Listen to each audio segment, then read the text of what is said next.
What is up? I'm Miguel Antonio, and you are listening to the Live and Create podcast. It's where I interview artists and entrepreneurs about what it means to live a great life and create great things.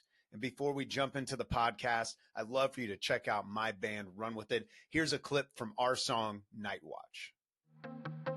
Late nights, losing time, the cars, the trains, the flashing lights, fade right in the line. When they let me in, I dance all night. Just one taste, gonna kill the pain. Hey, hey, hey, just one taste. Just one taste, all it's gonna take. Hey, hey, hey, just one taste. I'm on the night watch, baby, run till the sun. I'm on the night watch, baby, run until the sun comes up. Like what you heard, make sure you check us out at Run With It Band, at Run With It Band, everywhere you follow people at, or go to runwithitband.net. It'll take you to all the different links you want to go to, and there'll be a little button you can click for booking information. Now for today's podcast. The Live and Create podcast.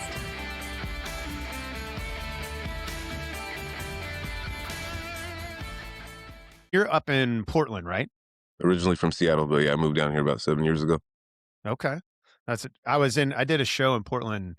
It was pre-pandemic. It was literally like the fall. I did a West Coast tour the fall before, right when the whole world shut down. Nice. What venues were you performing at? I played for a So Far Sounds Portland. Oh, nice. Yeah, I actually went to, what show was that? I went to one of their shows up in Seattle. Yeah, they do some cool stuff. On that same one. I didn't play for the one in Seattle, but I got to attend one, and that was cool. Just kind of meeting people, and I love what So Far does for the live music world, especially because I don't know if you do much live music, but like the live music world is so tough to like get people out, the fact that they have something built in. Do you perform live as well, or are you predominantly just doing production? It's mostly production. I mean, I have aspirations. Well, I guess I'm lying. I do. Most of my live performances are like finger drumming. My things with the pad and everything. That's pretty fun. Yeah. So I learned from some brothers out in Atlanta. Guy actually owns an orchestra right now, but his name is OG Dosaki. And I guess the guy that created it, his name is Beats by Jay Black. You probably seen him, right? The guy with the dreadlocks who's just he's killing it every single day. I don't know if you follow his page on IG. I don't know if I do. What is it again? I'll just look it up right now. Make sure it's what's up. Beats by Jay Black and then OG Dosaki. And those two are like what got me into finger drumming. I can't remember how I came across their page, but yeah. First thing I saw was Beats by AI, and I'm going to say no. So Beats by what? Jay Black. Jay Black. Yeah. Okay. I'll check that out. I'm going to screenshot it. Mm-hmm. And what's the other artist? It's OG Dosaki, like, the Dos Equis. Dos Equis. But he pronounces it Aki, like EQUIS. Sorry. I have to look it up, or for some reason I'm not finding out. After the podcast, I'll have to jump on there. So getting into so in a sense, it's almost like producing live in front of everybody is what you're doing. Mm-hmm. Do you do beat battles, that kind of thing? Nah, I mean, that's something I want to aspire towards. So one of the things I do also on the side is I run workshops with the youth out here. Okay. And what do you call it? And most of that is just to teach kids, like, there's more to beat making than making just, the same loop over and over again, Right. And there's different things to pull from. Like, I remember, what was it, last week? I was at this local high school called Roosevelt High School. And this kid was like making like some classic like neo soul beats that I remember, like Jay Dilla and stuff like that, and your Q-tips and stuff like that. And of course, because he's like 14, he's never heard of any of these people. And I played him some Jay Dilla, and he just like got into a trance, and he was just like, "Bro, who is this guy?" You changed his life right there, man. Exactly. And so it's like that's what I strive for, is to have that type of impact. That didn't exist for me as a kid. When I was a kid, I don't know how old you are, but we played like recorders, and they brought like a guitar for one day, and they were like, "Great, there's your musicianship for all of elementary school." So you're good. You got Mary Had a Little Lamb on the recorder, and yeah, exactly. And so it's like, and then I remember my cousins would like regale me with stories of like the 80s, the generation before, and they were like, yeah, like they said it started out musically, and then it kind of like died off. And so that's my thing, is just try to bring what I call real music, and I mean actually creating it, not just appreciating it. You know what I'm saying? Right. I feel like in learning how to create it, you see how much folks like you and myself actually like, we fuss over the details for a reason. We look for certain qualities, certain textures and stuff like that for a reason. We try to expand it to a certain degree because I don't want these kids to just think like music is like canned food. You know what I mean? I want them to know like if you add fresh ingredients, it's always going to taste a little bit better, right? And Yeah, so, yeah. and I think it's gonna be interesting, especially the way AI music is popping out and what's happening in that world. I have 4 boys, and Hmm. I'm watching them navigate the world, and it's almost like they have a radar, at least my younger boys, for AI, and so there's like an aversion to it. Even though it's part of their lives, it's kinda like the people that they're following are it's like lo-fi, like sometimes some of the rappers they listen to, they throw it on, like New York drill is one thing they love, but some of those like Osama, Didi Zoe Osama Osama? or so, Zoe what's Osama? that? Zoe Osama? Is that his name? Maybe Zoe there's Osama? a I think I heard several. of him. He's from like Cali or something. I know this one's from New York, but it's like super.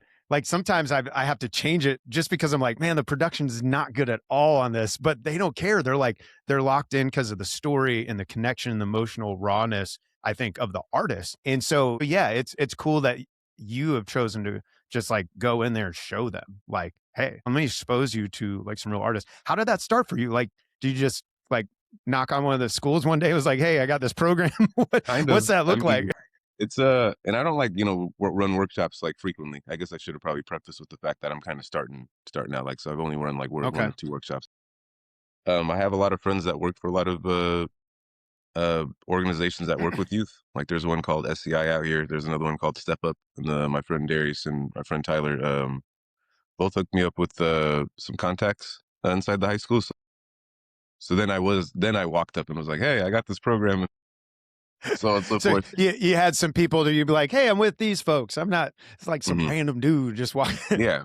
And I understand, the need for safety and stuff like that, but they're very thorough. They had me sign in, show my ID, blah, blah, blah, whatever.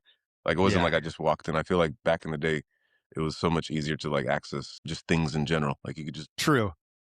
And then some people went out there and messed it up for everybody, right? hmm That's just exactly.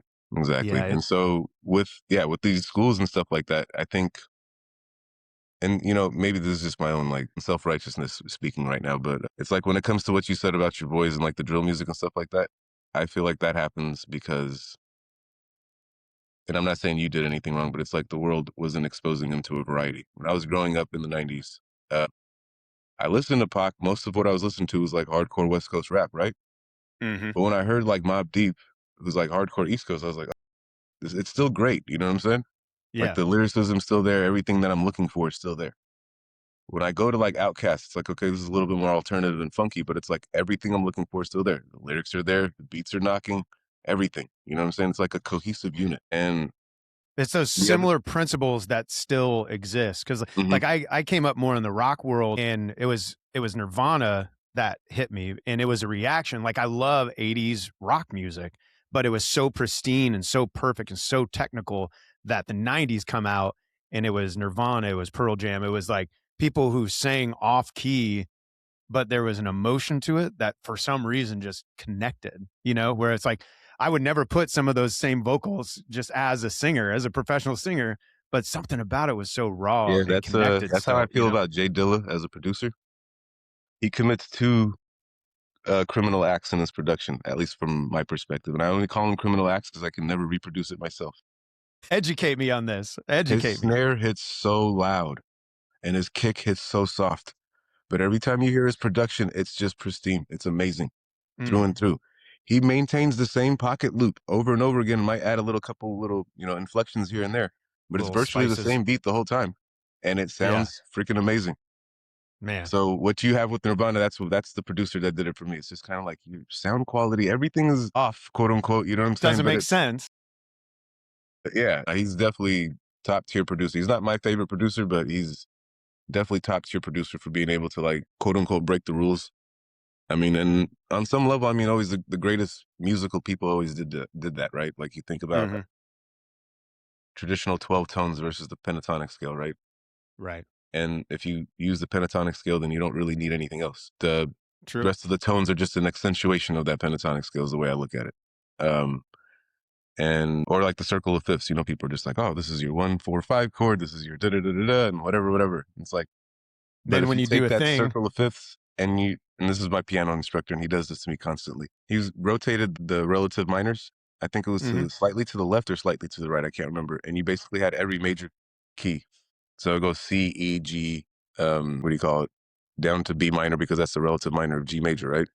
And it just keeps going E down. minor's relative to G, I believe. Sorry, E minor. I meant E minor is the relative of G. So if you squeeze it to the left a little bit, then you basically get the entire C So major. you turn the inside circle is what essentially? I'm gonna have to mess with that, man. That sounds Yeah, fun. that. And then he was just like, so when you look at it that way, he goes, this thing's really a spiral. It's not a circle.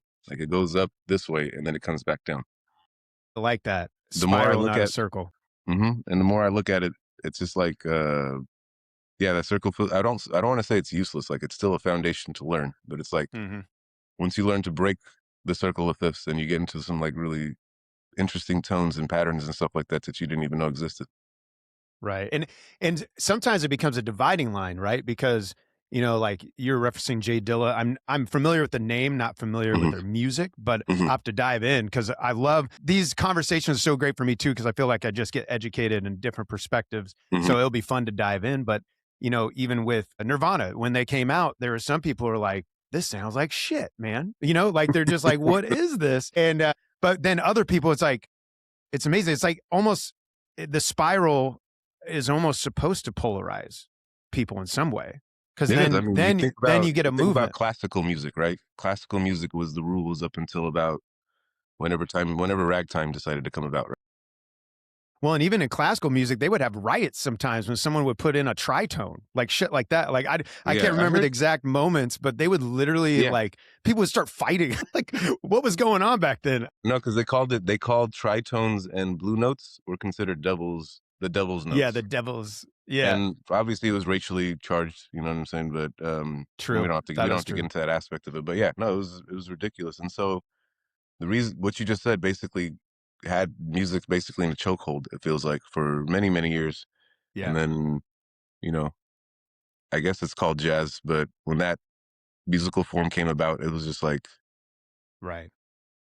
and just like, yeah, reading on like music history and stuff like that. Like I'm big into just reading where things kind of like originate from to the best of my Hmm. ability. And I can't say I found like where the origins of jazz and stuff was, but it was interesting to find that the same pentatonic scale that was used in a lot of like Black American music over here Hmm. was the same scale we were using in my home country of Eritrea. And I was just like, so the pentatonic scale originates somewhere in the continent. I was like, that's pretty amazing. And the only difference is the minor pentatonic here, where they add that blue note, right? Huh. And that gives it So like that was kind of an the inordinate amount evolution of. of it. Hmm. Yeah, evolution. Like you know, I would say flavor, just Flavor, because the spices. it doesn't like follow a track. Evolution to me feels like it's following some sort of track, at least just from I my see. definition. It just feels like Okay. it was like, okay, we have this dish, and I'm gonna add sumac this time, just because. Hey, that Okay. sumac actually worked really great. I'm gonna just keep doing that. Now, how did you? I was used to saying Eritrea. It sounds like I've been saying it wrong my whole life. So, how did you say your country's name? It's Eritrea. Is how you're supposed to say. Erita, Eritra, Yep, Eritra, Eritrea. Yep, Eritrea. Eritra. Okay. Eritrea. I mean, it's gonna be butchered. Even my first name. I'm gonna have to apologize to Josh in the Sync Alliance at some point. What he said about the I think it was one of our members mentioned. Oh yeah, it said his name was like Amare, right? He said, God, he goes, I'm always. He goes, thank you. He goes, please let me know if I'm getting your names wrong. Or he said something along those lines. I was like, shit, he's been saying my first name wrong this entire How time. do you say your first name? It's Aaron. Aaron. Yes, Aaron. Aaron in Eritra. Yeah, Eritrea. Eritra. Eritrea. Okay. Yep. And then My last name is Caraballo. Caraballo. And yeah, most people never say it right. Even my wife, when we got married, she's like, just so you know, it's probably going to be Caraballo. I can't really say. And honestly, like, so I go by Miguel Antonio. That's my middle name. I just dropped my last name because I found like with promoters and stuff that it was easier for them to just say that. And then I had some friends from Panama who really they were on the podcast, but we had been friends for years. They kind of pushed me on that. They're like, "Bro, you should have never done that. Like, what are you doing?" I was like, "I'm kind of locked in with it now." Yeah, I mean, but it's like, and I'm not saying your wife. I'm not accusing your wife of this, but like there is a tendency to make us quit in this country when it comes to that type of stuff. And I remember there was a point in time where people who would first read my name, if they said Aaron, I'd just be like, whatever. If I'm only gonna like deal with you the one time, like at a bank or whatever, It's not worth like it. Yeah. I don't have I've time for thought that this. a lot of times. And I remember being in a car. I was in a McDonald's drive-thru, and I had my nephew and niece with me. And the lady, you punch in the code, and she just goes, "Aaron." I was like, "Yep, that's me." And I'm like, we're creeping forward, and the nephew goes, "Ron, why did she call you Aaron?" I was just like, "Oh, that's my name in English." I was like, "Some people just whatever." He said, "No, all the time people should call you that. That's your name. It's Otto." Did it like I was just like, why am I getting pumped up by a little? He's like, "That's who you are. That's who you are. Look at me. Basically, it was kind of like That's who that you moment in are." Creed. It was like, "What's your name?" Like Well, and it has been a journey for Yeah, myself. I'll never forget that conversation. Enrique is my friend who really challenged me on it. And he said he felt it throughout his whole life as well. Like because he lives in Kansas City, like here in the Midwest. yeah, And here we get Miguel, like, "Hey, Miguel," kind of stuff. And it's like some people, no matter how hard, they'll never get it. But yeah, it's been a journey, even down to like I remember going down. I felt like I was doing better at pronouncing my own name, and yeah. which sounds wild, right? But like growing up in the Midwest as a Puerto Rican, it's weird. And I went to Texas for one of my boys' soccer tournaments, and everywhere I went was Mexican staff, and they would say, "What's your name?" I would say Miguel, and they go Miguel, and they would say my name properly back to me. And so like I felt like I was getting a lesson in every single store. Like it was actually really helpful. I had a kind of a complex for about a week, and I was like, I gotta get my shit together, Yeah, man. I mean, for me, it was what's it called? Like they were, yeah. I think for me, it was just like there were certain types of harshness. Like I had teachers who would correct me, and I just was like confused. Like, how are you correcting me on my own name? Yeah, that is weird. And the other thing that used That's to wild. the thing that would vex me the most, and I know this Mm, is just kind of petty, but it's just like every other word that I can think of in English that has two A's adjoining makes a ah sound. How the hell did they get Aaron? right. No other part of the world says Aaron. Arabs say Harun, like I'll allow for that because that's how they say it, and it's like at least it's not Aaron, Harun. right? But Yeah. yeah, the known world says Aaron except for the Anglo world, and I'm just like, how are you going to tell me how that's pronounced? Well, dude, Americans were insane. Like we really are. So I remember walking into Brazil. I was in Brazil. I'm at the airport and I'm frustrated because everything's in Portuguese. Think about that. And I literally, I was like, why is everything in Portuguese? And I literally stopped and it was like this light came on. He's like, you are an asshole, man. You just think everybody's supposed to do like it's kind of the American thing. I laugh about it. Unfortunately, it causes a lot of problems as we see right now in Mhm. America and in the world in general. But that was one of the first realizations. I was back in my 20s and I'm in Rio and I'm like, bro, you're in a different country. Like you got to learn Portuguese now. Like I think I think for me because I had like relatives all over the place. Like I Mhm. got Eritrean, like my family like kind of scattered all over the world. Most of us wound up in the States, but yeah, I have cousins that grew up in Canada, like in Calgary Mhm. and was it Calgary, Toronto, and Vancouver mostly. I have family members in where is it? Like Denmark and Norway and Wow. Sweden. And so it's like I get fed different I don't want to say I get fed different perspectives, but it like forced me to like be like, oh, what's life like for out there for them? And you like read up and you're just like, okay, Absolutely. that's kind of different. Um, and I have family members or I have friends who have family members that are English. Like they'll tell me, yeah, I was just in England with like my cousins. They were showing me around and stuff. And so I think that made me realize like I still myself have never traveled outside of the United States, like meaning like flown out of like the I'm sorry, I've never flown intercontinentally yet, but Right. it's like I know when I get there that it's going to be different. Like I have like a like I guess I have like a sense towards that, I guess, because Hmm. it's like I've been a foreigner in this country pretty much, even though I was born here, right? Like nobody knows what Eritrean is until Nipsey Hussle came about, right? Right. Nobody knew why I pronounce my name the way I do, why my mom is dressed the way she's dressed, like all that other stuff. You know what I mean? Hmm. I Yeah. think with Puerto Ricans, you guys have been here for a long time, so a Yeah, some level of people are integration confused that happens, right? some people are a little confused about that, but yeah, we're Americans and we we are part of this, thing. And so yeah, it's like Puerto Rico is it has its own culture, but it's very Americanized in a lot of ways. A lot of my family is there's more a lot of them from Brooklyn. We call them the New Yorkers. And it's just kind of a mixture of it, where I imagine Eritrea, am I saying it correctly? I imagine from a cultural difference. Like, did you fly here when you were younger? Did you guys move here, or were you born here? No, I was born in Seattle. My parents got here Oh, okay. 2 years before I was born. Yeah. This is what, like 1986. So I was born in 88. Oh, okay. But it was like, yeah, my whole life I remember my parents like instilled the culture in me and stuff like that, and like instilled like Which I think is cool. valuing who I am. Right? Right. But it's hard to do that when everybody around you, kind of like what you said when you went to Brazil, and was like, well, why the hell is everything in fucking Portuguese? It's like just dumb shit. Like I remember getting accused of cheating in a spelling bee because there's no way I could spell words. My parents don't speak English, right? Was the Wow. complaint. Yeah. But what people didn't realize is, yes, my parents don't speak English, which means that me and my siblings, and this is a thing for like most first generation like foreigners, or Mhm. sorry, immigrants, shouldn't call us foreigners, but yeah, people who are not from this country. The thing that's always like been a thing for us is we always end up having to crack open a dictionary at some point. And it was just like exclusively in the 90s because nobody was translating for us. We were de facto translators for everything. If a government Right. document comes through, it's like, what does services encumbered mean? I don't know. Grab the dictionary real quick. So you have 9-year-olds, explain it. That's my wife works in like social services, that kind of Mhm. stuff. And they have that where sometimes there's like a 9-year-old that is the translator in the family. Yeah. And yeah, I never processed though what you just said. Like you would have to translate things way beyond your like capacity as a level of 9-year-old comprehension. Yeah, at that point. exactly. And Yeah. so that led to an advanced vocabulary. I didn't ask for it. But yeah, they asked me to spell words, and I'd be like, oh, that's the easy word. Like, you know what I'm saying? Right. It's not like transitional, which at third grade, you read that word and you're like, what the hell does that mean?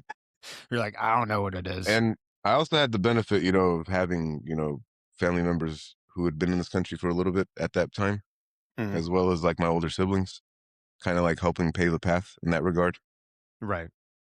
Yeah, it helped. It helps as far as like being able to like to just navigate that. But it's like, yeah, that's why I was killing you guys in the spelling bees, or just like things like that. It's like you don't really feel how do I put it? I don't want to say you don't feel welcome, but it's like you don't feel acknowledged is what it Mhm. is.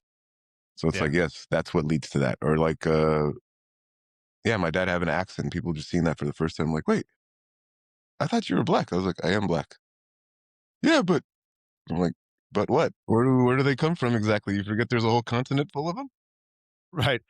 With countries that have their own distinct like cultures as well, like That's within the a thing, continent. yeah. Like, and Yeah. that brings up another funny point when people used to ask me. It doesn't happen as way less frequently now, but when I was younger, people would ask me if I spoke African, and I was just like, "Do you speak American?" And they're like, What does that mean?" I'm like, "What do you mean? There's 1,500 dialects and languages, not to mention over 20 something black identifying countries, including Brazil, which is like the blackest country outside of Africa."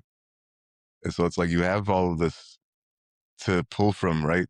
But then people, again, like you said, resort to what you did, where it's like, well, why the hell is it like that? Why can't it just be like this? Yeah, I think that's one thing. Like I haven't traveled a ton internationally, but seeing different cultures, it kind of like opened up my eyes of like the categories. Like I think one thing I've seen as far as the United States, we like to create categories that are very general, like you're talking about, where Like to cookie not cutter shit. understand. Yeah. But yeah, like even the idea, like people understanding that Puerto Ricans speak a different kind of Spanish than Mexicans. And when you hear people say, "Oh, do you speak Mexican?" It's like I know what they're getting at. I know what they mean, but it's like, no, it's Spanish, but it's all different than Castilian Spanish. Like someone from Europe is going to speak a different Spanish. Like I think So I think the it most does seem like interesting, people have a hard time with that. I remember my first encounter with that. It was a Nicaraguan person speaking Spanish to a Colombian person. This is at Boeing. And I was just like, they're both speaking Spanish, but why does it sound so different? Like just minor inflections. Like the Nicaraguan person was doing like a TH sound, like with certain words. But Hmm. that wasn't present with the Colombian person. So I'm just like, okay. You're like, what's happening? Does he have a lisp? Like, I don't know what's going on. Hmm. Yeah, well, even my father, he was telling me there was a Puerto Rican lady at a job he was at, and a Mexican guy was trying to hit on her. And he kept saying some term. I can't remember what it was, but like, I guess for him, where he was from, like he was saying like she had a nice ass or like was trying to like compliment her body, which, hey guys, by the way, don't start there anyway. But she seemed offended, and my dad had to pull him aside because he knew like kind of where they both were coming from. And he's like in the Puerto Rican, and like in our culture, you're basically telling her she's a fat cow right now. And it's like all these little like nuances of things where like even cabron, like I know a lot of people who are Mexican where I live. There's not as many Puerto Ricans here. And cabron is used as like, it's almost like, hey fucker, like, hey, what's up? Like, hey, bro. My dad was like, if you go to Puerto Rico, you better be careful with that word. Because if you say cabron, he's like, people are gonna want to fight you because it's more like, what's No, up? it's just Let's like go. the Canelo thing. A lot of people didn't understand why he was so pissed when Caleb Plant was calling him a motherfucker. I don't know about this. Oh, this was hilarious. And I think a lot of people don't understand this about most cultures outside of America. Like, yeah, you can call somebody a motherfucker out here, but you reference a mother anywhere else on the planet, I promise you. You're gonna die. And so he kept saying motherfucker. Caleb Plant was like, it almost felt like he was trying to explain to him, hey, that's not what I'm saying to you. But Canelo was like, nope, my mind is made up. I heard what you said. So kind of like what you said with the word cabron, right? Or like Yeah. my dad, for example, he had a run-in with a coworker that called him a son of a bitch. And it was just like, nah, He's like, bro. you just call my mom a bitch. I can see that, man. And what it comes down to is a lot of cultures outside the United States are direct. Like your word is gospel. Like what you said is not open to interpretation. You just said it. Right. But then they'll have their own like inferences and stuff that don't make sense to us. And we're like, well, I didn't mean it like that. It's like, well, you told me that's not how it works where you come from. It's like, well, yeah, for us. Yeah, Yeah. it's such a wild thing, man. And how do you feel that your experience as an immigrant in growing up almost in two cultures simultaneously? And if that's not how you feel, please correct me. But from what you're On some describing, level, it does feel like that, where it's like, I don't want to say like the identity's on the fence. I know who I am and what I am. You know what I'm saying? I'm Eritrean, and my father and mother made it, they did a good job in like instilling like the like I said, the value system and like the culture inside me. Uh, but at the same time, it's like the world around you doesn't want to acknowledge it the same. Ooh. When like even like just dumb stuff. Like I remember when I was in middle school, I watched the Malcolm X movie for the first time, and it just blew me away. I was just like, this is one of the greatest things. And you know how it is when you find out something as a kid, you want to do your next book report on it, right? And so I want to do my book report, and they're like, why do you want to choose him? Why don't you just do Martin Luther King or something, da da da? Somebody more palatable, at least in their own mind. he's like, And Malcolm X is cooler, bro. and it's not even that I have any, yeah, it's not even that I have anything against Martin Luther King. I love everything about him, but it was just like, it just felt like I wasn't allowed to, I didn't even think to question why they didn't allow for that. So it's like little subtleties like that start to build up. And I'm only using that just like as an example, but it's like, Yeah. That's a great example though, because there's one person that seems more palatable to the American culture, even though if you really dig down to Martin Luther King's teachings, there's some things that I think most of like United States culture wouldn't like. But Malcolm X, like he had some real shit to say that was really like, I think it offended a lot of people, but it was real, well, I mean, in you my could opinion. take the letter from Birmingham jail from Martin Luther King, and it's in the same vein as like what a lot of Malcolm was saying. And not to Right. go down that road, but it's just like I would read the letter from Birmingham jail from Martin Luther King. It might change your perspective on like how he truly felt about the situation. But yeah, but back to what I was saying, it's like little subtleties, like getting in trouble for constantly correcting teachers on my name, Mm-hmm. even as far as like getting sent down to the hallway sometimes because I'm disrupting class. And it's like, I'm not That's disrupting wild. class. You're being an asshole. And so it's like little things like that try to chip away at who you are, try to Yeah. make you forget. Kind of like what you said, you assimilated to the point where you're just like, I hate to bring it up, but it's just hilarious that you had that experience Bro, in business. well, and But that experience was a life-changing experience for me. Honestly, that moment I think about all the time where it's like, it's the first time I was like, realized like, fuck, man, I, I have so many biases by where I grew up, and and so it's and like how I grew up. um having either a limited or no scope of reference for that. Yeah, it can lead to a lot of misunderstanding.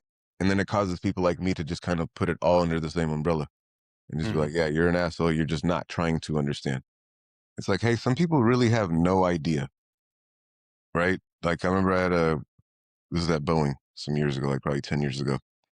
And there's an employee who came up and he heard me speaking my language over the phone. I think I was talking to my mom or something. And he comes up and he's just like, hey, what language? Mind if I ask, like, what language is that? And he started inquiring about my culture. I mean, I was fast. I was elated by it. I was like, yeah, I'll teach you something, blah, blah, blah. Like, I'm always Yeah, happy to cool. teach that, right? And my coworker goes, she goes, can you believe that guy? I was like, what? She goes, he just comes up and is like, starts interrogating you about your life. I was like, that was an interrogation? I was like, that was an inquiring mind. Oh, But gotcha. this person that was She saying saw that, it as like abrasive. yeah. And so it's like, at the same time that I'm frustrated with her saying that, she's frustrated with me not accepting it. And I feel like that speaks to a lot of like the issues that we have today, where it's just like, hey, not listening is not an option, or not Absolutely. understanding. I mean, obviously there's blatant things that we just don't have to give a damn about.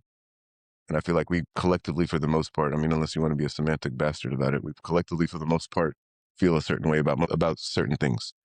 You know, I feel like I don't think anybody's pro murder, right? On some level. But then you look Yeah. at certain things that exist, you know, certain, I guess you could say, conflicts or anything like that exist, and it kind of, you know, kind of makes you think, are you sure you're not? Because you're allowing for this to happen, Right. right? Well, I think people would say they're not, but then when you look at the actions they support, we see that with what happened with ICE recently, where it's like people would say they're not pro murder or they're pro life, but then My thing is, due to all lives policies matter. and choices, Where's the All things Lives that, Matter crowd at for those people that died in Minneapolis? right. Anyway, Absolutely. I try not to dive too deep into that stuff, but yeah, it definitely, but it No, does speak it's like, hard not to at this point in the world. oh yeah, I no, for think sure. everything's kind of at a boiling point, and I think it's exposing. To me, it feels like it's exposing people. It's exposing what people actually really think, Hmm. or exposing how much people don't actually think, and they just follow and accept. And that, yeah, I actually had a conversation about that earlier today. Is like about having the capability of being able to argue from both sides. I mean, Mhm. it's okay to pick a side, but it's like having understanding instead of just trying to counter with something that just shuts the conversation down. Right. Because I feel like that right there is what leads to a lot of misunderstanding. Is the conversation gets shut down before it even starts, and now it's just a shouting match or whatever, back and forth, blah blah blah. But what do you call it? If you don't mind, I wanted to circle back over to music. No, it's all good. It's refreshing. It's a good Yeah, conversation no, for diving sure. into that. I was curious though. So growing up the way you did, and experiencing the world, experiencing American culture the way you did. How do you feel like that's influenced your music? How do you feel like that's influenced the way that you create? I'll say so. I have, I guess, two production careers. One was from 2006 to 2011, and then I quit because everybody told me that I graduated college and I needed to be boring and corporate like everybody else, and to give up on my dreams, which it worked, unfortunately. Damn. But you're But back. You're but at the back in. time, I was hyper focused on the aspect of making a beat and not trying to express myself. And so that's what is big for me today. Is yeah, my music is a reflection of self expression, not like a, you know, not trying to get extra. What's the word I'm looking for? Corny. There you go. I'm not getting corny about it. You know what I'm saying? Like we're just like, oh, my art is just this and that and blah blah. But it's like, It's my heart, man. It's my yeah, heart. right. I hate when people say that shit. Like, get out of my face. But my thing is, when I say the reflection of expression, I mean like how the world expresses itself. One thing that my piano instructor, the same guy that told me the circle of fifths is really a spiral, and he ruins everything that way too. You should meet him at some point. He sounds really interesting. That's an interesting concept. Yeah, but the other thing he told me was to just go out into nature, and I think I posted this inside the Sync Alliance as well. But go out into nature and just um, what do you call it? And assign everything a variable. And I was just like, what do you mean by that? And he was like, well, everything we do is just everything we create musically is just a reflection of nature in some regard. And it kind of reminded me of this video I was watching of Quincy Jones, where he's just like, yo, flutes sound like birds, birds don't sound like flutes. Something, I mean, that sounds like it's a very simple statement, but just like But it's how good. I was just That's like, how great. just, yeah, the eureka type of sensation it elicited. Yeah, it was, how do I put this? But yeah, I basically will go out for a walk just at a random park sometimes if I'm like feeling not motivated or can't create. I'll go out for a walk and I'll literally listen to just traffic coming through, and it sounds like a swell of a cymbal. You know what I'm saying? It's like, huh. Absolutely. And just keep that in mind and be like, maybe I should add that to my production. Just take mental notes of everything. The kids screaming because they don't want to go back inside. The two, drug addicts arguing on the street corner. You know what I'm saying? It's like, on some level, all of that is music. I mean, Right. learn to turn it off, because I don't know how to turn it off. I go out into the nature, and everything I do now is It's getting worse and worse for me. So yeah. I was in, it's what you're describing is something I just started experiencing. So I've written songs for years, but I typically would write and then work with other producers. It was about 15 months ago I decided I need to learn to produce, mix, and master. And that changed the way I hear everything. And now, like, to the point where I was in a steam room one day and someone was talking and I felt like their voice was really shrill. And so I was thinking, man, if I could just have an EQ right now to like roll off a little, like at 3.5, maybe kind of thing. And it's like, but yeah, in hearing, especially rooms right now, I think I'm really trying to learn reverb. So when I walk into a room and hear a footstep or hear other people, like you said, people talking the distance, it's like I start studying that. And that's a great reminder, though, that the reverbs we use, this is me being like focused on what I'm talking about, but the reverbs we use are not, the rooms don't sound like that reverb. The reverb's trying to recreate a space. And just like the flute, you said it was Quincy Jones that said that? Yeah, he said flutes sound like birds, not the other way around. Yeah. Yeah, that's a great reminder. And if you do think about every single animal's call, even human beings when we're speaking, there is somewhere on the tone spectrum, right? The 12-tone spectrum, we're speaking somewhere in there. Like, I remember I saw these really dope videos during the pandemic where this guy was like playing piano at the cadence of somebody's speech, and it literally sounded like that. Have you seen the one with the bass player doing it? He's like, do-do-do-do, do-do-do-do-do. I didn't see the bass player one. No, I only saw the piano ones, but that probably, those are great. Yeah, no, for sure. And so it's like taking that same concept, like, for example, listening to ocean waves and then recreating them as like synth pads. It's like, obviously it doesn't sound like ocean wave. I mean, I have to go to like white noise level basically to get that, but it's like, yeah. How does that? So Valhalla Shimmer, I don't know if are you familiar with that reverb at all? It's become my new favorite reverb, but man, you can only use like a little touch of it because it's insane. Unless you really, there's like one time I've really opened it up for a purpose. So somebody said something, or go ahead, sorry. Well, I'm just saying it has that like ocean. It's one of the few things because the way it like, it feels like it swirls and kind of rises. But like you said, almost that soft white noise and then just dissipates. And it's gorgeous. I'm getting chills. Think about it. Like it's gorgeous reverb. So what made me, what's it called? Because I thought I was going to get like a set of plugins. Like, I had a whole Waves like list and stuff like that, and just a bunch of things that people told me.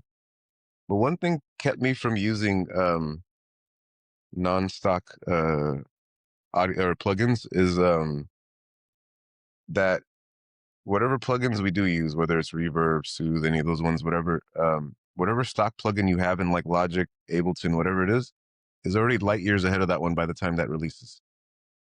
Interesting. Just because of the updates? Updates, yeah. So I remember using, it was like a Ultra Maximizer limiter, right? And it's a great limiter. Don't get me wrong. Is that the L4 or L2? It was like L2 or 3 when that was brand new, like about 3-4 years ago, whatever it was. Right. But yeah, use that limiter, and I thought to myself, I wonder. I put that limiter on one track, and then I put the Ableton limiter on a different file. And I listened to the output for both of them. And I was like, this Ableton limiter is killing this one. It's awesome. I don't know if it's just the Ableton specific one, and this isn't like an endorsement for them because they make us pay for everything. You're like, it could be an endorsement if you start paying for some shit, bro. But right, exactly. And so with Ableton, it's like with that limiter, it's just like the same thing with the reverb. Like, they have a reverb and then they have a hybrid reverb, and the hybrid one kind of like does what you said. Like, it's like you gotta use it. It's like MSG. You can't use it the same way you use salt, right? You gotta use just a little bit of a pinch. And so, yeah, I used the hybrid reverb, and I remember I was using like another reverb plugin that I had purchased, and I was just like, again, the stock one is killing it. Like, what's the purpose of these other ones if they're just? And again, this is just my own bias, but it's just like I feel like they're not really doing what they say they do. With a lot of I think creativity to me I love putting in deadlines. I love putting in parameters to things because I feel like it forces creativity. Like if you squeeze things down, if you have too many options, you almost can't create. Like there's just a world of options. And so Yeah. I think there's something to be said about not acquiring all these different plugins, because I went through the full, like, I got to buy a new plugin every single week, and this one plugin is going to solve all my problems. And I spent so much money last year on plugins. And ever since about October, November, when I started actually releasing the stuff I was producing, I've stopped buying plugins. I realized there's just a handful of those. I don't regret it because I learned what I liked and what I didn't. But there's just a handful of them. I'm like, if I just learn these, and I have some producers who are challenging me to that too. They're like, just learn these. And there's people who've made like gold, platinum records off of Logic sounds. Like they just tweaked them and they knew them and they worked them, you know? And Yeah, I always I tell think people, look at limiting staff. ourselves can help us, you know, Yes. to the DAW. Yeah, I'm a firm believer of, learn the basics before you reinvent the wheel. So it's like, yeah, learn learn what's already in your tool set before you go and buy a new tool. Because you might double up on ratchets, and it's like, for what? Well, someone asked a vocal chain I was doing one time, and I sent him all of it. And then it was probably a week later, I was like, dude, I don't even use half of those plugins now. My I thing felt about bad because vocal, majority of mixing, in my mind at least, and I remember somebody told me this before, or taught me this before, but the holy trinity of mixing is, and I'm not a master at this by any stretch of the imagination, but it's EQ, then compressor, then either a saturator, and then put your reverb if you need it at the end. But the EQ goes after the compressor if you're trying to add some sort of depth. But so if you're like additive EQing before, is afterwards, subtracting, you put it before everything. That makes sense. And then do a sweep. Because if not, then you're just compressing the shit. Compressing and then taking more out, it's like, okay, what the hell was the point of that? And so when I got to those three, when I learned how compressors, EQs, and reverb works, I was just like, this is literally all you need for like 90% of what I do. Like every track that I've submitted to the Sync Alliance is more or less like a reference track. I'm not trying to toot my own horn, but I've gotten good feedback. I'm like, oh, this is actually a clean mix. I'm just like, this is hilarious, because all I did was put, again, EQ, compressor, reverb, and then I put the Ableton limiter at the end on the main channel. And then one other thing that I do is because I'm a mostly MIDI producer, I don't have a whole lot of like analog equipment, unfortunately, because it's expensive beyond reproach. But yeah, like the compressors I use, like I can't even imagine how much it would cost to. Anyways. Yeah, no, for sure. And so what I do though is, are you an Ableton user or are you a Logic user? I'm Logic. Yeah, Ableton I don't know hurts if my Logic head. has this feature, huh? Ableton hurts my head. I sat with it one day and I was like, it don't make no fucking sense. I about lost my bass player is like Ableton guru, and our entire live show is run off of that, and he built it. But like, I'm like, bro, I'm gonna stick to the thing about Ableton is once you mastered the session view, you don't need anything else. The arrangement view is literally for if you like doing post automation, a lot of post production stuff. But the thing about the session view in Ableton is where you create your scenes, so it's like your loops. But the loop is like the bane of a true musician's existence. Because if you're trying to like slowly give like a nice on the guitar, it's not going to record it. It's going to record it right at that mark and then cut you off when the loop is off. I see. So a lot of like musicians hate it for that. Exactly. Yeah. And Logic allows for you. But I'm just like, okay, then just go in arrangement view in Ableton and you'll be fine. But the session view allows for you to create different scenes. And then the other thing with Ableton that I really love is they have this thing called, they have like a macro control board, and you can assign variables from each audio effect. Let's just say, yeah, I'm using the drum bus and I want the drive to go up with this one knob. And after that, you can create macro variations. So basically those variations are basically where I attenuate each knob in the controls, the control board that I have, or sorry, not the control, but the control rack that I have. And I'm able to create live effects as I'm recording or as I'm playing a set or something like that. You can just do live editing and live automation. I think Ableton is hands down superior for live stuff. I think it's just as great as a DAW as Logic for like everything else, but like Logic's almost useless for live, and Ableton. Well, this is what I was going to say. If you find a way to do this, is amazing. If you find a way to do this, because this is one feature in Ableton that I wish a lot of people knew, how I render my tracks. If I have a mix of MIDI and audio, what I do is I render it all to a separate audio track that filters through the main channel, through the master channel, and filters into this audio track that's part of the main tracks. And so as it filters into there, it records the whole thing. And now I have a pure audio mastered track right there, and I can add another limiter at the end of that channel and then pop it out from there. And now it's just Does clean. that help with just like CPU power, like how much it helps with CPU power, but it also helps just with the rendering process. Because if you go straight from MIDI into a WAV file or something like that, you just get this like, I don't even know how to explain it, but it's like it's not going through the appropriate filter, if that makes sense. Interesting. It's almost like you're I feel like you're in a 400 level class and I'm still back in the 200s right now. Well, I mean, a lot of Ableton is tinkering, is what it is. It's tinker around until you find your workflow. And once you find your workflow, it's like you said, you just start adapting it, right? And so, and I could always run you through this too if you ever wanted to, but just the basics on how to navigate it. But yeah, yeah, I think I'm Logic for life at this point. I literally like fall asleep thinking about like sessions. Like I was editing vocals right before going to bed last night and wake up thinking like how it works and how it lays out. But yeah, the live part, man, Ableton, what my bass player has done with Ableton is just phenomenal. And yeah, there's no way in hell Logic would do it. So your tracks, like they sound beautiful.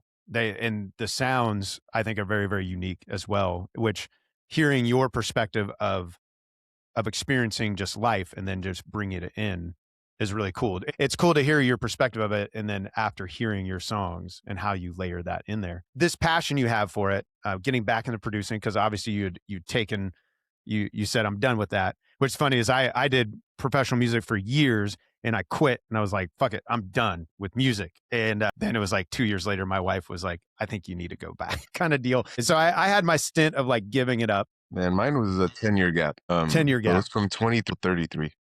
Okay. What inspired you to get back into it?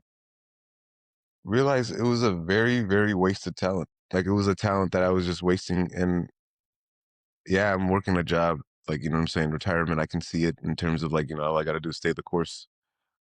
And so it's like I fulfilled a lot of aspects of life, but I haven't fulfilled myself internally. And I have a love for music. I'm always critiquing it, reviewing it, telling people, hey man, how come you didn't add like a this on that and blah, blah, blah. You know, same people will just be like, why don't you get in the fucking studio your goddamn stuff? I'm like, I retire. Scarface, I retire. They're like, until you open up your DAW, you can't say shit. All right. Yeah, they're like, shut the fuck up. I'm like, no, because you're fucking up right now. And yeah, it was just 10 years of me doing that. And then eventually I was just like, okay, get back on the train. Like, and I've always been somebody to like get on somebody's head if I feel they're squandering something.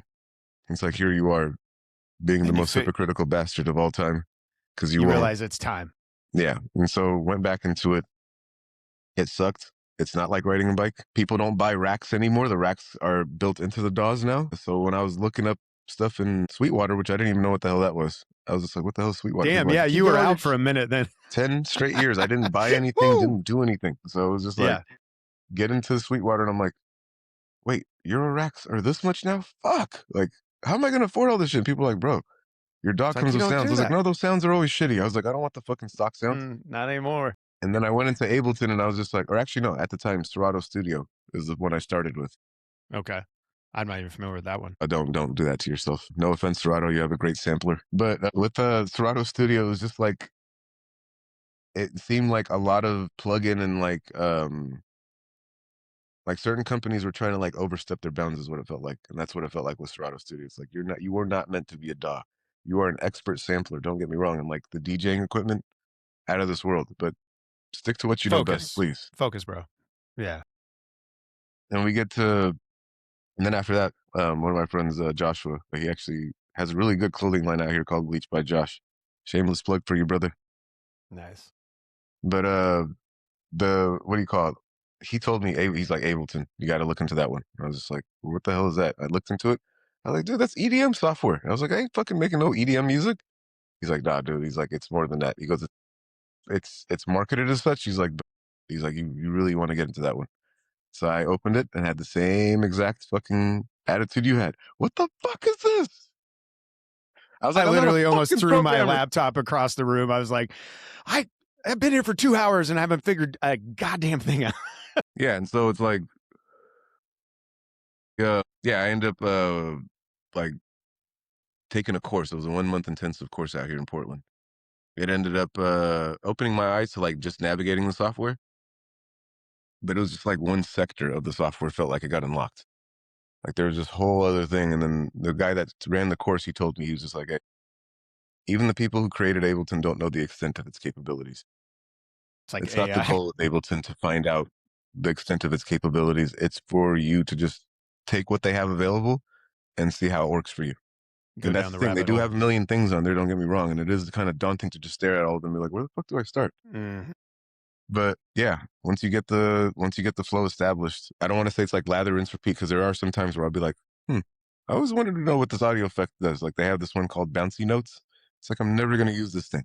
But if you play a note, each time you play a Sorry, note, like, hmm? my dog's barking. I apologize. Oh, you're good. Are you able to hear that? A little bit, but it's all good. It's not super loud. It's like you can hear it's like very, very background and faint. Okay, that's Yeah, good. yeah, That's good. yeah. Um, what was I saying? Yeah, so like the bouncy notes one, you sit there and you play a note, and then a ball shows up and it starts bouncing on that note, straight through like your MIDI keyboard or something like that. A bunch of bouncy balls like just start bouncing off the walls, and they start like hitting notes, and it's like ding, ding, ding, ding, ding, ding, ding, ding, ding, ding. I was like, that is fascinating. I can't find one fucking use for this, but this is fascinating. You're like that'd be cool, but I don't yeah. Yeah, but yeah, Yeah, it's it's when did you get back into it? Like how long have you been going back into production? this April will be 5 years. 5 years in. 5 years So back, yeah. with the licensing stuff, is this pretty new for you to get into this world, or you've been I knew it dabbling? existed. Like somebody told me about it like 20 years ago. And I was like, "What, you talking about, like, making, like, what's his name? Charlie Sheen's character in fucking Two and a Half Men?" I was like, "We just sit I there and make jingles all day?" Like, he makes jingles for commercials and stuff, and he has a house on the oh, beach. I I was never even watched that show, so I didn't know.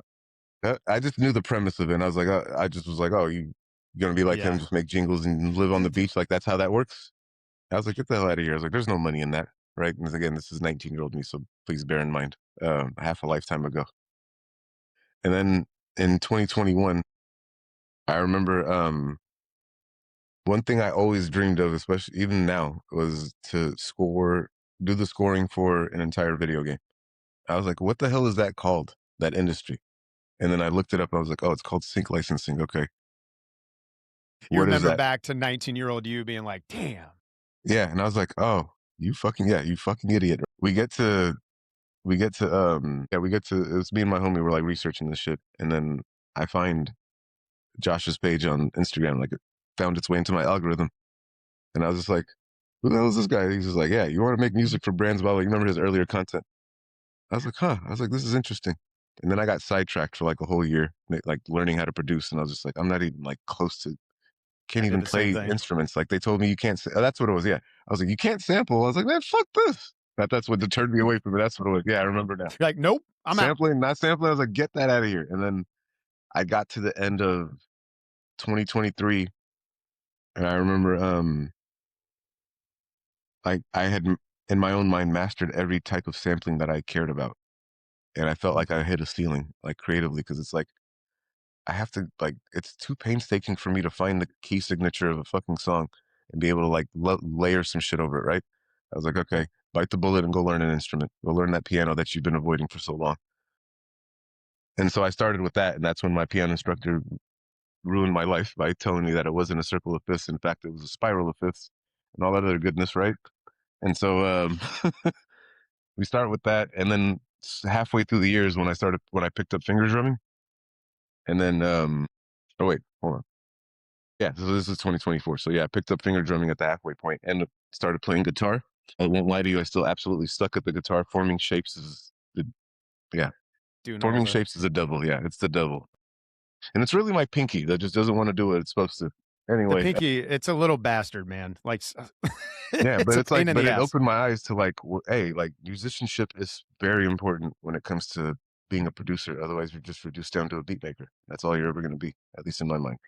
Which isn't bad, but it's like I aspire to, for more than that. And so, It's like, how do you put in all the layers and understand how it works? So I'm having to learn percussion. I had to go the opposite direction because I started with like I have my degree in music, but it was all with vocal and then guitar. but I was like, you put sticks in my hands, I became an idiot. Like I could not figure out anything. And so I'm learning like kind of the opposite direction of like, how do you build beats? How do you build rhythms? How do you, that kind of thing, So which has about the been a fun drums, journey too. yeah, no, percussion is its own beast, right? So I can't drum to save my life. I tried it before, and my right hand and left foot do this thing that just they sync and they just start doing the same exact thing. Yeah, and this does not work out. And that's why I learned finger drumming was for that reason. I was just like, you're never gonna learn that one. It's okay. You can suck at a couple things in life and move on. Yep. That's like, I conclude I will never be a lead guitarist. I'm rhythm only. And in fact, in my band, I try not to play guitar most of the time. And most of our tracks, it's not even me playing guitar anymore. I'm like, I'm a singer. That's what I do. Yeah, no, I hear that. That guitar, yeah, it just sits here and mocks me. I'll put my camera around. It sits here and mocks me every single day. Tells me I'm never gonna be. Can I put the camera on this? Or no?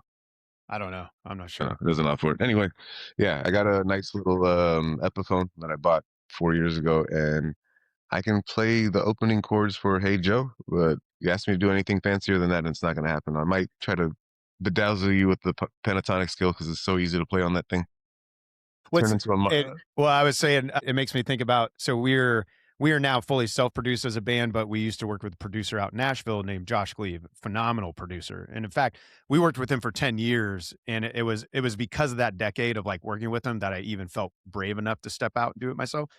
But the last time we were in the studio with him, my guitarist was in there doing all these crazy riffs. And there was one part where they're like, dude, we just need, it was the Hey Joe reference that you talked about. We just need these like power chord kind of like just basic, like almost off playing for this one part. Miguel, can you come in and play this one? They're like, your lead guitarist is too good to play this part. We need you to play. And it made it in. It was like our breakdown for some reason, that one part. They're like, we need you. But so I so get that. you took this path of like just full education, which I love it, man. Like learning those skills that are gonna explode, I think, for you as you move forward. So you've joined the Sync Alliance, I know. Where do you feel like you are, like as far as the path or the journey of like getting into the sync world? I think it's revealing something that I've struggled with my entire life. As soon as I get my feet underneath me, I want to start running. Like, Mhm. when a kid first starts walking, it's like, oh, I got this walking shit. I get that. I get that And wholeheartedly. so, like, and there was a humbling moment where they were just like, dude, I think everybody said they're like, dude, the fucking crashes, get rid of them. You have too many of them. I was like, that's my fucking signature, you assholes. It's what I'm thinking in my mind, but it's like, hey, humble yourself. You know what I'm saying? Do the Right. right fucking thing. And so, yeah, like my tracks now, like I feel like I have a structure with them now.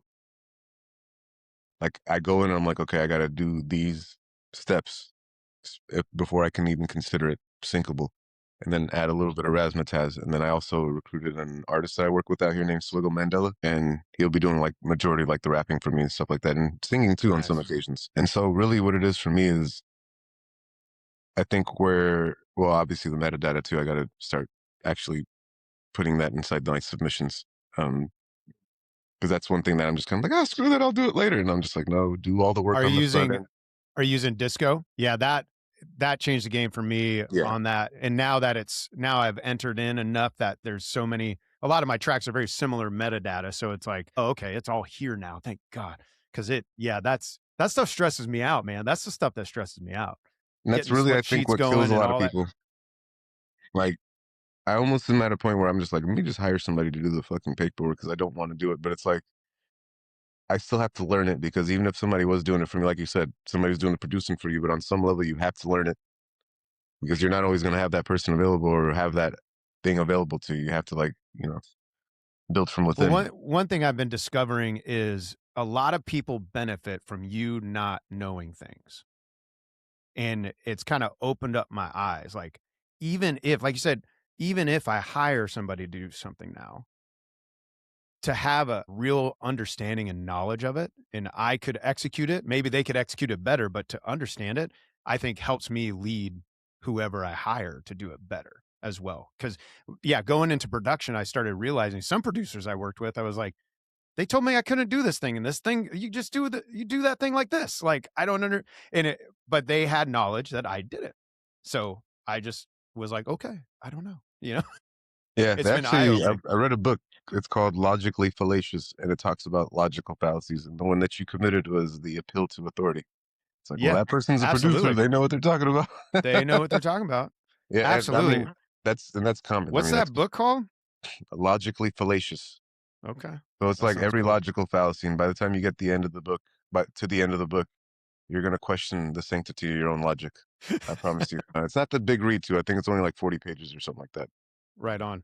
But yeah, it's a great book. I read that probably like 12 years ago, I think. Yeah, it changed the way I think in a lot of ways. But yeah, getting back to the sync stuff.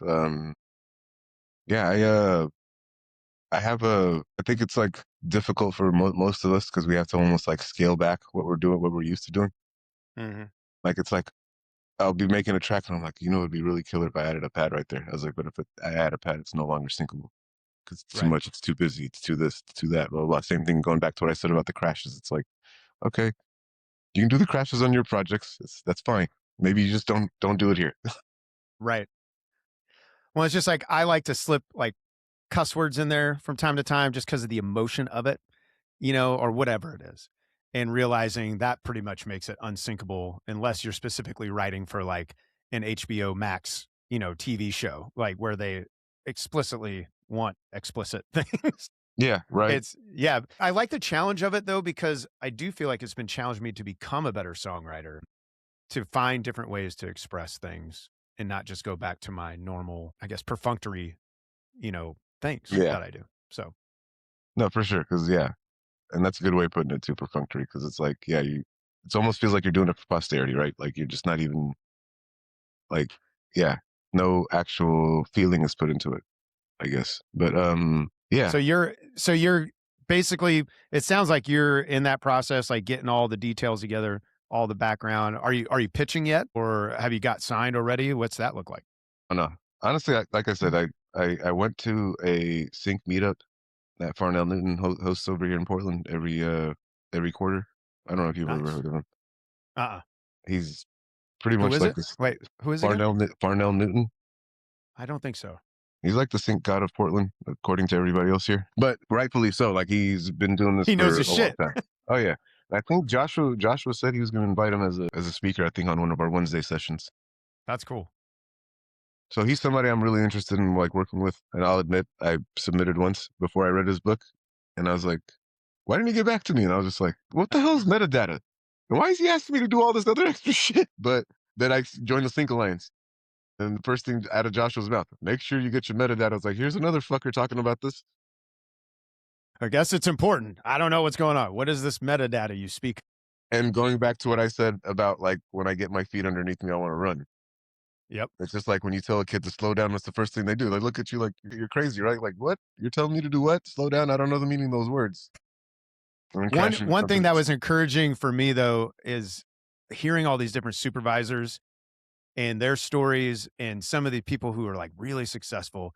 Almost all of them have stories where they did that, where they're like, even Josh Williams, he'll share where he's like, yeah, I submitted these things, and he's like, no wonder they never messaged me back the way I like lined it up, or, did those things. I'm like, okay, if they fucked up, I they released a beat tape that's literally stuff that I sent to Farnell Newton. And now, yeah, basically with everything I learned, I would listen to all those tracks, and these are great tracks. And I actually posted the beat tape in the Sync Alliance. It's called Memory Card Rituals.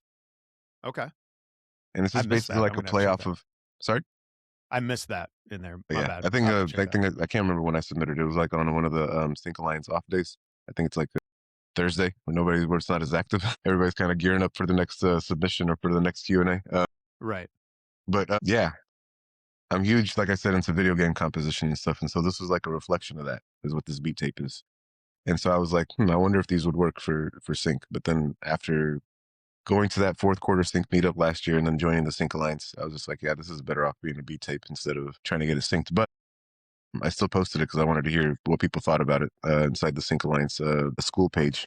But anyway, back to what we were saying about like the sync journey and stuff. I feel like after this month, I'll be ready to like pitch more consistently. Like I'll have it down, but yeah, the focus on this month is getting a established workflow. Now that I'm introducing artists into my sync catalog, it's just like, okay, getting a workflow established with them Mhm. and on top of getting a workflow established with them, turning around and just making sure I have all my ducks in a row. Really, is what it all comes down to.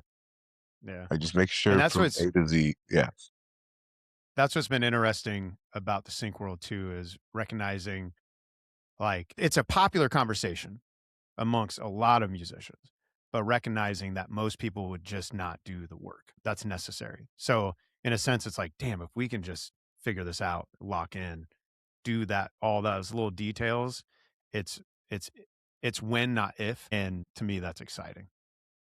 Very yeah. And exciting. I'm definitely ready to like. I've been researching a lot of song libraries too. Mhm. Most recently, it's been I've narrowed it down. I think to Extreme Music, Music Bed, and Marmoset as the ones I'll submit to. Nice. Which itself, in and of itself, like I had to comb through pretty much that whole list that Joshua gave us on the sync lines. Some of them were like, "Hey, we keep the like we own your songs, but we'll let you know every time we release them." Like some of them said that, and I was like, "Oh, okay, this is what he meant about making sure to go with the right library that makes the most sense." Yeah, to know what the purpose, because yeah, there was my first offer for a library was like that, and I saw some benefits in it, but I knew for myself, I just didn't want to go that direction, you know? But like, it's like there are potential upsides, but I definitely knew any of the things I had invested a ton of money on, because previously we were hiring everyone. So I have thousands and thousands of dollars wrapped up into our original library, where I'm like, I'm not signing this away to anybody right now. You know what I mean? Yeah, no, for sure. Yeah, and I'm a major proponent of owning everything that I produce for sure. You know, one thing that helped me along on the way, Jared Alua, are you familiar with him from the Sync Alliance? I've seen Uh, him post a couple times here and there. Yeah. yeah, he's very successful in the sync world, has been doing it for years. And he kind of opened my eyes and challenged me to reach out and pay for people's time. And what I realized, some of these sync agents out there, they actually have a Calendly link on their Instagram profile, Mhm. and you could click it, and for like $100 you can do a session with them where they listen to your catalog and give you feedback. And it actually was one of those, it was like the continuation of a relationship that helped us get our first library. And then that's all right. Sorry about that. No, it's all good. Yeah, my phone was overheating. And I was like, "What the hell? How many apps do I have open?" Phone's like, bro, I can't take it. Yeah. But yeah, that it was, and the reason I bring it up is because it sounds like you're in that realm, like in that stage already. And for me, it was counterintuitive because I was just always taught previously, if you have to pay for somebody's time, it's probably not worth it. But it ended Yeah, up being extremely worth it. I stopped that mindset a long time ago. I learned a long time ago, yeah, on some level you have to pay to play. I mean, I paid for a college degree, right? I mean, it makes sense. And I I paid just had for never had someone challenge me beyond that. And I was well, grateful. you know what ultimately made me start being okay with like spending money on stuff like that? What's that? It was just having a real like come to Jesus moment with myself and be like, "Hey man, you spent your money on such dumbass shit in life. How badly would it really hurt to lose it on something like this that might actually help you gain? And if it doesn't work, then you know not to bother with that. I'd rather lose it now than have to lose it later, right? Right. Or just never get there because I didn't want to take that leap of faith. Like even the sync lines, like I was like 99 a month, fuck. Then I Right. thought about it, I was like, yo, you have a bunch of subscriptions you don't even really use all that often. So It's, that's a great way to look at it, dude. I love it because like I've done stupid shit where it's like go out for a weekend and then you look how many hundreds of dollars just went out the door for whatever. mhm. And like I said, actually investing in yourself, because yeah, the Sync Alliance, I know I've told people about it and they're like, I don't know if I want to pay that. Like hands down, worth every penny, would be worth triple or Easily. quadruple. I'm almost a year and a half in, and I'm like, it is literally, it sounds cheesy, corny, as we talked about earlier. It has literally changed my life. Like literally. Like the skills I use in the community that's happened, where I'm like, dude. So yeah, it was worth the pennies. And I say pennies because it feels like what the value that's there. Yeah, it feels like pennies because it's like, damn, this is worth so much more. Yeah, and And you gotta play the long game, so to speak, right? Like even me, like I'm ready to pitch with only being here for what? I'm going on month 3 now in the sync alliance, and right. I'm ready to pitch already. Hell yeah. It's like I would not have been able to do that on my own. Hmm. And maybe I would have been able to track down Farnell Newton eventually. and been like, "Hey, listen to my shit," or something, you know? And he'd probably be like, "Hey, go to my school and sign up for." Right? I'm like, "Hey," no, he probably would have just looked at me crazy and be like, "Nigga, who the fuck are you?" But yeah, Well, dude, nah, I'm with I'm excited to see how things yeah, grow for you as we're both kind of running in the same. I'm right now we got our library doing all that, but hunting down the actual first real license is what we're, that first sync, placement. That's what I'm on the hunt for right now. I'm excited for watching what you're doing, learning from you. Last two questions of the podcast. I know you probably got to pop off, but off of the podcast, this idea of live and create. First question being right now, how would you define living a great life? finding fulfillment. And when I say fulfillment, I don't mean like something that's good that has an expiration date to it. Something that like maintains the magic in your life. Some people it's kids, some people it's this, blah, blah, whatever. For me, it happens to be music. Like I forego a lot of aspects of life because I'm into music. I don't really even have much of a nightlife anymore. My nightlife is the studio. Or if I'm in a show or one of my friends is in a show or like a colleague or collaborators in a show, I'll go to their shows, but not going to find me at any clubs. You're not going to find me in any of that stuff anymore. It's just irrelevant. But if that's your thing, if that gives you fulfillment, being able to go out at night and just being able to be like, that was great. Memories created, blah, blah, blah, whatever. Yeah, but that's really what it is. Find something that's truly fulfilling. That's awesome, man. For the last question, how would you define creating great things? One first step is making sure you have critical friends around you that will absolutely tell you if your shit is trash. I feel like people don't do that enough these days. The other thing is make sure you have the right tools in your skill set. Don't try to be the Mr. Swiss Army knife with like, I could play 12 instruments, but if I asked you to make a production out of those 12 instruments, you wouldn't know the first thing about it. Which again, if that's your thing, that's your thing. But it's like, yeah, actually that's why I would sum it up is don't squander your talent. Don't squander your capabilities. If you're capable of more, then just do more. Don't be that person that wakes up at 67 or whatever the fuck and says, "Oh my God, I should have, I could have, I did." Yeah. Right. Yeah, we're on that mission to make it happen, man. I love it. Well, let folks know how they can connect with you, listen to your music, collaborate in the future. Oh, yeah. I'm on TikTok and on Instagram. All you got to do is DM me, SHORUNNA. And for the people in the Sync Alliance, it's Aron Sahla. I guess my alter ego got figured out that one time. Were you in that session? I've missed, yes, this past Wednesday was the first session I've been to in like a month. Oh, January is a lot of lifing for me. nah, I hear you. Yeah, there was a session in particular where there's a music supervisor and they played a track, but the thing was I didn't know when the music supervisor's there, you can't hop off mute. And so my name said showrunner. It had my producer name. And he was like, "Hey, Aaron, we're about to play your track." And I was like, "Fuck." And I couldn't find my webcam or nothing. And I was just like, whatever, go ahead. It's still a good track. Yeah. Sync Alliance, Aron Sahla, everything else, SHORUNNA. That's awesome. Well, thanks for making the time. Yes, sir. You take care, man. Thank you for listening to the Live and Create podcast. If you like what you heard, make sure you subscribe and leave a comment or a review. The Live and Create podcast.